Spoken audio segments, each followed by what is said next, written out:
ಮಳೆಗಾಲದಾಗ ಈ ಒಂದು ಬಜ್ಜಿ ನೀವು ಮಾಡ್ಕೊಂಡು ತಿನ್ಲಿಲ್ಲ ಅಂದ್ರೆ ಮಳೆಗಾಲ ಎಂಜಾಯ್ ಮಾಡಲಿಲ್ಲ ಅಂತನ ಅರ್ಥ. ನಮಸ್ಕಾರ ರೀ, ಶ್ರಾವಣಿ ಅಡುಗೆ ಮನೆ ಒಳಗೆ ಸ್ವಾಗತ. ನಾನು ರಶ್ಮಿ. ಮಿರ್ಚಿ ಬಜ್ಜಿ ಯಾರಿಗಿಷ್ಟ ಇಲ್ಲ ಹೇಳ್ರಿ, ಎಲ್ಲರಿಗೂ ಇಷ್ಟ. ಆದರೆ ಇವನ್ನ ಮನ್ಯಾಗ ತಯಾರಿಸುವಾಗ ಒಮ್ಮೊಮ್ಮೆ ಇವು ಭಾಳ ಎಣ್ಣೆ ಹೀರ್ಬಿಡ್ತವು, ಅಥವಾ ಒಮ್ಮೊಮ್ಮೆ ಹಿಟ್ಟು ಮೆಣಸಿನ್ಕಾಯಿಗೆ ಚಂದಾಗ ಕೋಟ್ ಆಗಂಗಿಲ್ಲ. ಒಟ್ನಲ್ಲಿ ಹೇಳ್ಬೇಕಂದ್ರೆ ಇವು ಹೊರಗೆ ಹೆಂಗೆ ಸಿಗ್ತವು ಮಾರ್ಕೆಟ್ನ್ಯಾಗ, ಆ ರೀತಿ ಮನ್ಯಾಗ ಮಾಡಕ್ಕೆ ಹೋದ್ರೆ ಆಗಂಗಿಲ್ಲ. ಆದ್ರೆ ಟೆನ್ಷನ್ ತಗೋಬೇಡ್ರಿ, ಈ ವಿಡಿಯೋ ನೋಡಿದ ಮ್ಯಾಗ ನೀವು ಮನ್ಯಾಗನ ಪರ್ಫೆಕ್ಟ್ ಮಿರ್ಚಿ ಬಜ್ಜಿ ತಯಾರಿಸ್ಬೋದು. ಈ ಮಿರ್ಚಿ ಬಜ್ಜಿ ಗರಿ ಗರಿ ಆಗಿ ಬರಬೇಕು, ಇವು ಜಾಸ್ತಿ ಎಣ್ಣೆ ಹೀರಬಾರ್ದು ಅಂತ ಇದ್ರಾಗ ಒಂದು ಸ್ಪೆಷಲ್ ಇಂಗ್ರೀಡಿಯೆಂಟ್ ಹಾಕ್ತಾರ. ಅದು ಯಾವುದು, ಇವನ್ನ ಹೆಂಗೆ ತಯಾರಿಸೋದು ಅಂತ ತೋರಿಸ್ಕೊಡ್ತೀನಿ ಬರ್ರಿ. ಈ ಬಜ್ಜಿ ಮೇನ್ ಇಂಗ್ರೀಡಿಯೆಂಟ್ ಅಂದ್ರೆ ಈ ಮೆಣಸಿನ್ಕಾಯಿ. ಈ ರೀತಿ ದಪ್ಪ ಮತ್ತು ಖಾರ ಇಲ್ಲದ ಮೆಣಸಿನ್ಕಾಯಿ ತಗೋಬೇಕು. ಇದು ಬಹಳ ಇಂಪಾರ್ಟೆಂಟ್ ಐತಿ. ನೀವು ಖಾರ ಇದ್ದಿದ್ದ ಮೆಣಸಿನ್ಕಾಯಿ ತಗೊಂಡ್ರೆ ಅಥವಾ ತೆಳ್ಳನ ಮೆಣಸಿನ್ಕಾಯಿ ತಗೊಂಡ್ರೆ ಮಿರ್ಚಿ ಬಜ್ಜಿ ಅಷ್ಟು ರುಚಿ ಆಗಂಗಿಲ್ಲ. ಅದಕ್ಕಂತ ಮಾರ್ಕೆಟ್ನಾಗ ಮಿರ್ಚಿ ಬಜ್ಜಿ ಮಾಡೋ ಮೆಣಸಿನ್ಕಾಯಿನ ಸಿಗ್ತವೆ, ಅವ್ರಿಗೆ ಕೇಳಿ ಈ ಥರದ ಮೆಣಸಿನ್ಕಾಯಿನ ತಗೋರಿ. ಈಗ ಇವನ್ನ ಸೀಳಬೇಕು. ನೀವು ಬೇಕಂದ್ರೆ ಹಿಂಗೆ ಇವನ್ನ ಉದ್ದಕ್ಕೆ ಸೀಳ್ಬೋದು, ಇಲ್ಲ ಅಂದ್ರೆ ಇದ್ರ ಲಾಸ್ಟ್ ತುದಿ ಐತಲ್ಲ ಅದನ್ನು ಕಟ್ ಮಾಡ್ಬೋದು. ನಾನು ಇವನ್ನ ಈ ರೀತಿ ಸೀಳ್ತಾ ಕುಂದ್ರಂಗಿಲ್ಲ, ಜಸ್ಟ್ ಲಾಸ್ಟ್ ತುದಿ ಏನೈತಲ್ಲ ಅದನ್ನು ಕಟ್ ಮಾಡ್ಕೊಂಡು ತೊಗೊತೀನಿ. ಈ ಸ್ಟೆಪ್ ಬಹಳ ಅಂದ್ರೆ ಬಹಳ ಮುಖ್ಯ ಐತಿ. ಮೆಣಸಿನ್ಕಾಯಿ ತೊಗೊಂಡು ಅವನ್ನ ಚಂದಾಗ ತೊಳೆದು ನೀರು ಒರೆಸ್ಕೊಂಡು ನಂತರ ಈ ರೀತಿ ಕಂಪಲ್ಸರಿ ಕಟ್ ಮಾಡಿ, ಇಲ್ಲಾಂದ್ರೆ ಸೀಳಿ ತಗೋರಿ. ಈ ರೀತಿ ಇವನ್ನ ನೀವು ಸೀಳಿಲ್ಲ ಅಂದ್ರೆ ಇವನ್ನ ಎಣ್ಣೆಗೆ ಹಾಕಿದ ತಕ್ಷಣ ಇವು ಸಿಡಿತವು. ನೋಡ್ರಿ, ಇಲ್ಲಿ ನಾನು ಎಲ್ಲ ಮೆಣಸಿನ್ಕಾಯಿ ತುದಿ ಕಟ್ ಮಾಡೀನಿ. ಕಟ್ ಮಾಡಿ ಉಳಿದಿರೋ ಈ ತುದಿ ನೀವು ಪಲ್ಯಕ್ಕೆ ಯೂಸ್ ಮಾಡ್ಬೋದು. ನಾನಿಲ್ಲಿ ಒಂದು 20ರಿಂದ 25 ಮೆಣಸಿನ್ಕಾಯಿ ತಗೊಂಡಿನಿ. ಈ ರೀತಿ ಇವನ್ನ ರೆಡಿ ಮಾಡಿ ಇಟ್ಟ ಮ್ಯಾಗ ಈಗ ಇದಕ್ಕೆ ಹಿಟ್ಟು ಕಲಿಸ್ಕೋಬೇಕು. ಒಂದು ಮಿಕ್ಸಿಂಗ್ ಬೌಲ್ನಾಗ 2 ಕಪ್ನಷ್ಟು ಕಡ್ಲಿ ಹಿಟ್ಟು ತಗೋರಿ. ನಾರ್ಮಲಿ ನಾವು ಮನ್ಯಾಗ ಬಜ್ಜಿ ಅದು ಮಾಡಕ್ಕೆ ಯೂಸ್ ಮಾಡ್ತೇವೆ ನೋಡ್ರಿ, ಅದ ಕಡ್ಲಿ ಹಿಟ್ಟಿದು. ಮಾರ್ಕೆಟ್ನಾಗ ಒಂದು ಸ್ವಲ್ಪ ಉಟ್ಟಾಗಿರೋ ಕಡ್ಲಿ ಹಿಟ್ಟು ಸಿಗ್ತೈತಿ, ಅದು ತಗೊಂಡ್ರೆ ಇನ್ನೂ ಚಲೋ ಆಕತಿ. ಇದ್ರಾಗ ರುಚಿಗೆ ತಕ್ಕಷ್ಟು ಉಪ್ಪು ಮತ್ತು 1 ಚಮಚೆಯಷ್ಟು ಅಜವಾನ ಹಾಕ್ರಿ. ಇವನ್ನ ಒಂದು ಸ್ವಲ್ಪ ತಿಕ್ಕಿ ಹಾಕ್ರಿ, ಅಂದ್ರೆ ಚಲೋ ಘಮ ಬರ್ತೈತಿ. ಮಿರ್ಚಿ ಬಜ್ಜಿ ಒಳಗೆ ಅಜವಾನ ಖಂಡಿತ ಹಾಕ್ರಿ, ಇದು ಡೈಜೆಷನ್ಗೆ ಹೆಲ್ಪ್ ಮಾಡ್ತೈತಿ ಮತ್ತು ಟೇಸ್ಟ್ ಕೊಡ್ತೈತಿ. ಈಗ ಲಾಸ್ಟಿಗೆ ಇದ್ರಾಗ 1 ಚಮಚೆಯಷ್ಟು ಅಡುಗೆ ಸೋಡಾ ಅಂದ್ರೆ ಬೇಕಿಂಗ್ ಸೋಡಾ ಹಾಕಿ ಇವನ್ನೆಲ್ಲ ಮುಂಚೆ ಈ ರೀತಿ ಡ್ರೈ ಮಿಕ್ಸ್ ಮಾಡ್ಕೊಂಡು ತಗೋರಿ. ಅಂದ್ರೆ ನಾವು ಹಾಕಿದ ಅಜವಾನ, ಸೋಡಾ, ಉಪ್ಪು ಹಿಟ್ಟಿನ ಒಳಗೆ ಚಂದಾಗ ಮಿಕ್ಸ್ ಆಕತಿ. ಈಗ ಸ್ವಲ್ಪ ನೀರು ಹಾಕಿ ಇದನ್ನು ಕಲಿಸ್ಕೊಂಡು ತಗೊಳ್ಳೋಣ. ಗಮನ ಇರಲಿ, ಇಲ್ಲಿ ಸ್ವಲ್ಪನ ನೀರು ಹಾಕ್ರಿ. ನೀವು ಒಂದೇ ಸತಿ ನೀರು ಹಾಕಿದ್ರೆ ಕಡ್ಲಿ ಹಿಟ್ಟು ಗಂಟು ಆಕತಿ. ಹಿಂಗೆ ಸ್ವಲ್ಪ ನೀರು ಹಾಕಿ ಇದನ್ನು ಕಲಿಸ್ಕೊತಾನ ಒಂದು ಸ್ವಲ್ಪ ಮೀಡಿಯಮ್ ಥಿಕ್ ಬ್ಯಾಟರ್ ತಯಾರಿಸ್ಬೇಕು. ಈ ಹಿಟ್ಟು ತೆಳ್ಳಗಾಗಬಾರ್ದು. ನಾನು ನಿಮ್ಗೆ ಲಾಸ್ಟಿಗೆ ತೋರಿಸ್ತೇನೆ ನೋಡ್ರಿ, ಹಿಟ್ಟಿನ ಕನ್ಸಿಸ್ಟೆನ್ಸಿ ಆ ರೀತಿ ಇರಬೇಕು.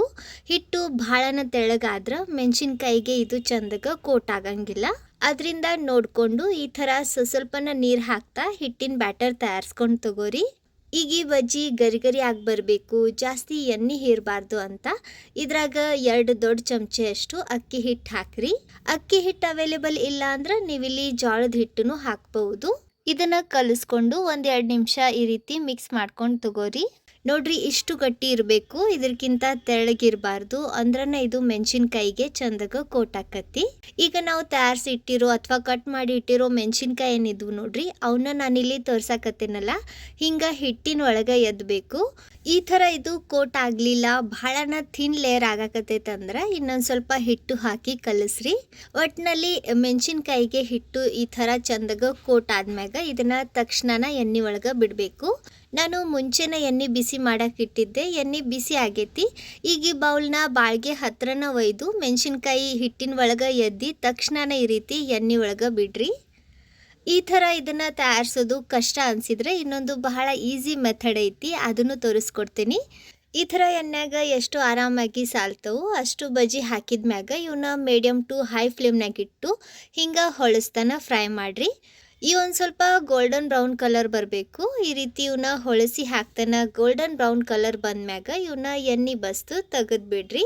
ಗಮನ ಇರಲಿ, ಗ್ಯಾಸ್ ಮೀಡಿಯಮ್ ಅಥವಾ ಹೈ ಫ್ಲೇಮ್ನಾಗ ಇಟ್ಟನ ಇವನ್ನ ಫ್ರೈ ಮಾಡಿರಿ. ಲೋ ಫ್ಲೇಮ್ನಾಗ ಇವನ್ನ ಫ್ರೈ ಮಾಡಿದ್ರೆ ಇವು ಎಣ್ಣೆ ಕುಡಿಯೋ ಸಾಧ್ಯತೆ ಇರ್ತೈತಿ. ನೋಡ್ರಿ, ಇಲ್ಲಿ ಮಸ್ತ್ ಗರಂ ಗರಂ ಮಿರ್ಚಿ ಬಜ್ಜಿ ತಿನ್ನಾಕ ರೆಡಿ ಆದವು. ಸೇಮ್ ಮಾರ್ಕೆಟ್ನಾಗ ಸಿಗ್ತಾವಲ್ಲ ಅದೇ ರೀತಿ ಟೆಕ್ಸ್ಚರ್ ಬಂದೈತಿ. ಈಗ ಇನ್ನೊಂದು ಬಹಳ ಈಸಿ ಮೆಥಡ್ ತೋರಿಸ್ಕೊಡ್ತೇನೆ ಅಂದಿದ್ನಲ್ಲ, ಅದು ನೋಡ್ರಿ. ಈ ರೀತಿ ಸಣ್ಣ ಬಟ್ಲ ತಗೋರಿ, ಒಂದು ಸ್ವಲ್ಪ ಉದ್ದ ಇರಬೇಕು. ಇದ್ರ ತುಂಬ ಬ್ಯಾಟರ್ ಹಾಕ್ರಿ. ಈ ರೀತಿ ಪೂರ್ತಿ ಬ್ಯಾಟರ್ ತುಂಬಿಸ್ಕೊಂಡ್ಮ್ಯಾಗ ಈಗ ಮೆಣಸಿನ್ಕಾಯಿನ ಇದ್ರಾಗ ಈ ರೀತಿ ಎದ್ರಿ ಈ ಥರ ಇದನ್ನ ಪೂರ್ತಿ ಎದ್ದಿ ಬ್ಯಾಟರ್ ಇದಕ್ಕೆ ಅಂಟ್ಕೊಂಡ ತಕ್ಷಣನ ಇದನ್ನ ಎಣ್ಣೆ ಒಳಗೆ ಬಿಡ್ರಿ. ಸೊ ಈ ಮೆಥಡ್ನು ಈಸಿ ಐತಿ. ಇದರಿಂದ ನೀವು ಬಹಳ ಜಲ್ದಿ ಮಿರ್ಚಿ ಬಜ್ಜಿ ತಯಾರಿಸ್ಬಹುದು. ಆದ್ರೆ ಈ ಬಟ್ಟಲ್ ಒಳಗ ಮೆಣಸಿನ್ಕಾಯಿ ಎದ್ದಿ ಹಾಕ್ಬೇಕಾದ್ರ ಒಂದ್ ಸ್ವಲ್ಪ ಕಡಿಮೆ ಹಿಟ್ಟು ಕೋಟ್ ಆಕತಿ.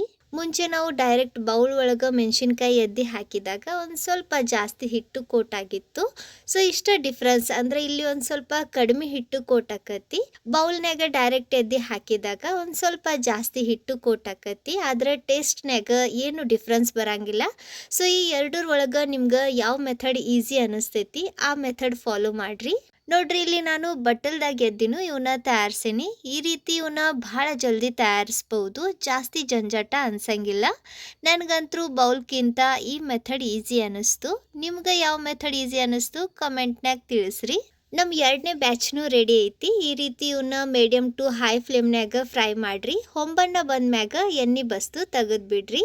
ಈ ಮಿರ್ಚಿ ಬಜ್ಜಿ ಜೊತೆಗ ಕರಿದ ಮೆಣಸಿನ್ಕಾಯಿ ಕೊಡ್ತಾರ. ಅಂದ್ರೆ ಇದ ಮೆಣಸಿನ್ಕಾಯಿನ ಹಂಗ ಕರಿತಾರ. ಎಣ್ಣೆ ಒಳಗ ಕರಿದು ಒಂದ್ ಸ್ವಲ್ಪ ಉಪ್ಪು ಹಚ್ಚಿ ಕೊಟ್ಟಿರ್ತಾರ. ಅದು ಮಸ್ತ್ ರುಚಿ ಅನಿಸ್ತೈತಿ. ಸೊ ನಾನಿಲ್ಲಿ ಅದೇ ರೀತಿ ಸರ್ವ್ ಮಾಡಾಕತ್ತೇನಿ. ಒಂದ್ ಸ್ವಲ್ಪ ಹಸಿ ಮೆಣಸಿನ್ಕಾಯಿನ ಎಣ್ಣೆ ಒಳಗ ಕರಿದ್ ತಗೊಳ್ಳೋಣ. ಈ ಥರ ಇವು ಒಂದ್ ಸ್ವಲ್ಪ ಬೆಳ್ಳಗಾದ್ಮ್ಯಾಗ ಇವನ್ನ ಎಣ್ಣೆ ಬಸ್ತು ತೆಗೆದು ಬಿಡ್ರಿ. ಹಾ ನೋಡಿದ್ರ ಬಾಯಾಗ ನೀರು ಬರಾಕತ್ತವು. ಚಾನು ರೆಡಿ ಐತಿ. ನಾವಂತರೂ ಇವನ್ನ ತಿನ್ನಾಕತ್ತೀವಿ. ನೀವು ಮನ್ಯಾಗ ಮಾಡ್ಕೊಂಡು ತಿನ್ರಿ. ಹೆಂಗೆ ಬಂದು ಅಂತ ಕಮೆಂಟ್ನಾಗ ತಿಳಿಸ್ರಿ. ಇದೇ ರೀತಿ ಬದ್ನಿಕಾಯಿ ಬಜ್ಜಿ, ಸಬ್ಬಸ್ಗಿ ಬಜ್ಜಿ ಮತ್ತು ಅದರ ಜೊತೆ ತಿನ್ನುವಂಥ ಚಟ್ನಿ ನೋಡಾಕ ಡಿಸ್ಕ್ರಿಪ್ಷನ್ ಬಾಕ್ಸ್ ಚೆಕ್ ಮಾಡ್ರಿ.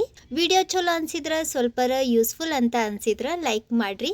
ನಿಮ್ಮ ಫ್ರೆಂಡ್ಸ್ ಹಂಗ ಫ್ಯಾಮಿಲಿ ಸರ್ಕಲ್ ಜೊತೆ ವಿಡಿಯೋನ ಶೇರ್ ಮಾಡಿ ಪ್ರೋತ್ಸಾಹಿಸಿ. ವಿಡಿಯೋ ನೋಡಿದಕ್ಕೆ ಧನ್ಯವಾದ. ಭೇಟಿ ಆಗೋಣಂತ ಮುಂದಿನ ವಿಡಿಯೋದಾಗ. ಅಲ್ಲಿವರೆಗೂ ನಕ್ಕೊಂತಿರ್ರಿ, ತಿನ್ಕೊಂತಿರ್ರಿ, ಖುಷಿಯಾಗಿರ್ರಿ.